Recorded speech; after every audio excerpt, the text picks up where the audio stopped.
Media సోదరులకు నమస్కారం. నిన్న కౌశిక్ రెడ్డి గారు మతి భ్రమించి మాట్లాడుతున్నారని చెప్పాల్సిన అవసరం. వాళ్ళ మీకు ఓట్లు కావాలంటే ఆంధ్రోలు కావాలి, సెంటిమెంట్ కావాలి. ఇవాళ ఇది గ్రేటర్ హైదరాబాద్ పరిధిలో 24 నియోజకవర్గాల్లో మీరు ఓట్ల ద్వారా గెలిచిన తర్వాత ఈ రోజు అసలు నిజ స్వరూపం ఇది బయటపడుతున్నది.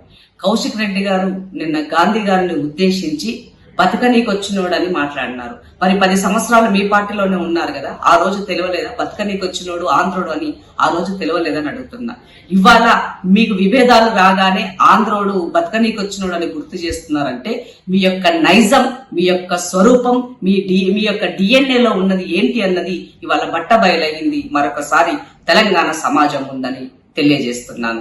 నిజంగానే కేసీఆర్ గారికి చిత్తశుద్ధి ఉంటే ఇదే కేసీఆర్ గారు టిఆర్ఎస్ పార్టీ పెట్టిన అధికారం వచ్చిన కొద్ది రోజుల్లోనే ఆయన ఆంధ్రోళ్ళకి ఇబ్బంది కలిగినట్లయితే, వాళ్ళ కాలి గోటికి ముళ్ళు గుచ్చుకున్నట్లయితే నా పంటితో తీస్తానని చెప్పిన కేసీఆర్ యొక్క వ్యాఖ్యలు మరి బీఆర్ఎస్ పార్టీ పెట్టగానే ఇవాళ అధికారం కోల్పోగానే ఇవాళ కేసీఆర్ గారి యొక్క వ్యాఖ్యలు అక్షరాల కౌశిక్ రెడ్డి నోటి నిండా వచ్చినాయి అని చెప్పాల్సిన అవసరం ఉంది.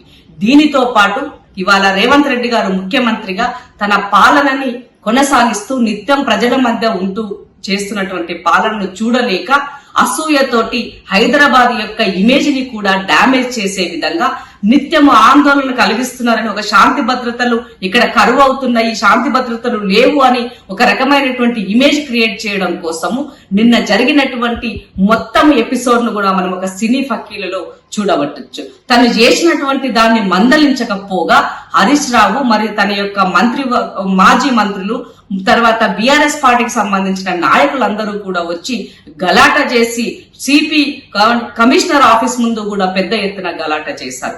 ఇలాంటి వాళ్ళ పట్ల డీజీపీ గారు సీరియస్ గా యాక్షన్ తీసుకోవాలని, హైదరాబాద్ ఇమేజ్ కాపాడాలని డీజీపీ గారికి నేను రిక్వెస్ట్ చేస్తున్నాను.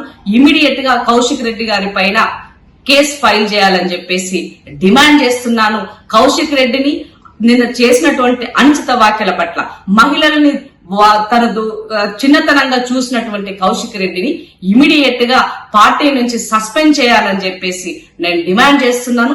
ఇది ఈ తెలంగాణ గడ్డ పట్ల, ఈ తెలంగాణ ప్రజల పట్ల, తెలంగాణ మహిళల పట్ల తనకి ఎలాంటి ప్రేమ లేదన్నది మరొకసారి ప్రూవ్ అయ్యింది. ఎందుకంటే కౌశిక్ రెడ్డి ఎన్నడూ తెలంగాణ ఉద్యమంలో లేడు, ఎన్నడూ జై తెలంగాణ అనలేదు. కౌశిక్ రెడ్డి ఆనాడు ఆంధ్రలో పంచన చేరి ఆ మానుకోటలో రాళ్లు విసిరినటువంటి చరిత్ర కౌశిక్ రెడ్డికి ఉన్నది. కాబట్టి తెలంగాణ ఆడబిడ్డల పట్ల ఆయనకి గౌరవం లేదని మరోసారి ప్రూవ్ అయిందని ఈ సందర్భంగా గుర్తు చేస్తూ, కౌశిక్ రెడ్డి నీవు నోరు గనక అదుపులో పెట్టుకోకపోతే తెలంగాణ ఆడబిడ్డల ఆగ్రహానికి గురి కావాల్సి వస్తుందని గుర్తు చేస్తున్నా.